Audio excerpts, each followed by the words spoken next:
Okay, so over to Deputy James.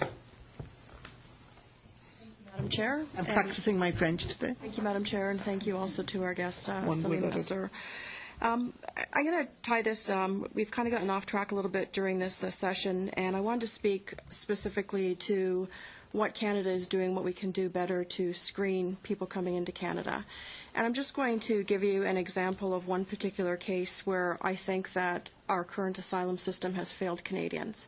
And when I first read about this particular case, I was outraged. I'm just going to read it to you.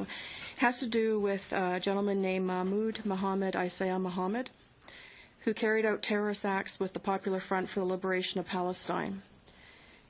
Despite his connection to terrorism, he has been able to remain in Canada since 1987. And because of our current system with the ability to seek judicial appeals on, I guess, deportations and so forth, he has actually cost Canadian taxpayers $3 million. Now, when I think about this case, I cannot think of a better example of how we, as a government, as a society, has failed the Canadian population, the Canadian taxpayers, and also really hindered the safety and security of our nation. So I just want to, we've got a little bit off track, but I'm just wondering what you can recommend to us, to the government, what we can do to correct the flaws in our current system for screening, how we can prevent this type of thing from happening again, how someone can be here since 1987 and still be fighting deportations. Well, as a Canadian, I feel insulted. The people who have broken all sorts of laws are still, living off the taxpayer portion. I am a taxpayer, just as I'm a Canadian, so I feel insulted. And I think a majority of Canadians would feel the same way. The quick and the short answer is that once the legal process had been exalted, he should have been deported.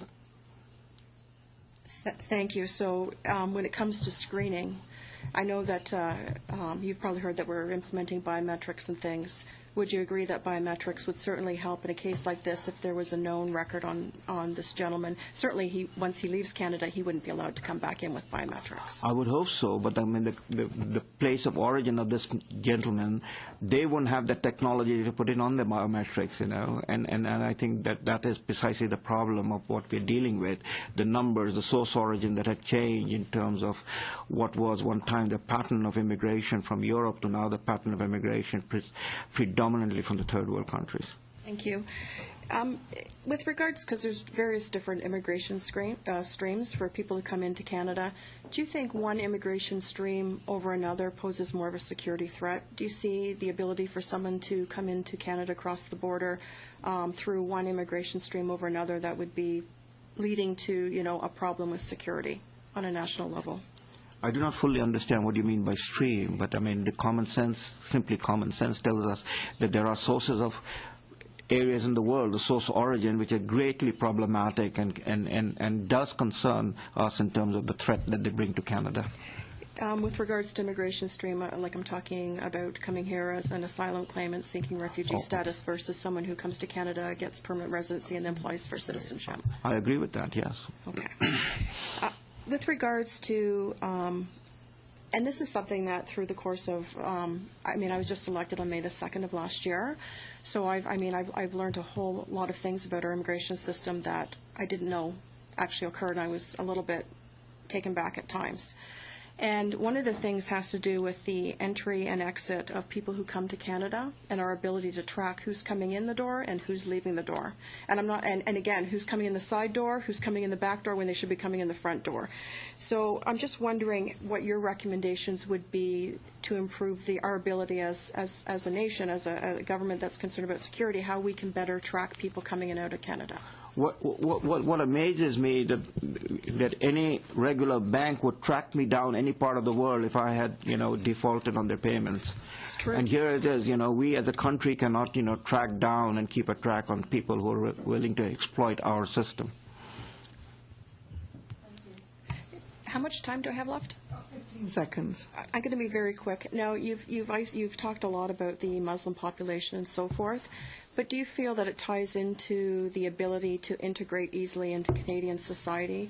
Do you think that that's leading to some of the problems? And I'm not singling out any one particular group, but I'm just wondering if that's the key to a successful person coming into Canada, really contributing, getting a job, and getting the most out of Canadian citizenship as well. Do you think easy integration is the key? Madam, we are Could you just hold on generalizing. for a second, please? Unfortunately, we've gone well over. It's 5 minutes and 15 seconds.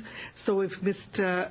Deputy Menegakis is next. So if he would accommodate and answer, that would be great. Yeah, I'll ask my colleague to finish her thought, and then I'll continue on after her. Thank you. I think it was just your answer that we were waiting for, whether you think easier or better integration in Canadian society quicker, having the language skills, et cetera, is that key to success? Well, a very quick answer. I mean, we are generalizing. So, you know, in terms of generalizing, yes, there's a huge problem of culture and history that we are dealing with when it comes to immigration from Muslim countries into adapting in a society like Canada. Thank you. I won't take up any more of your time.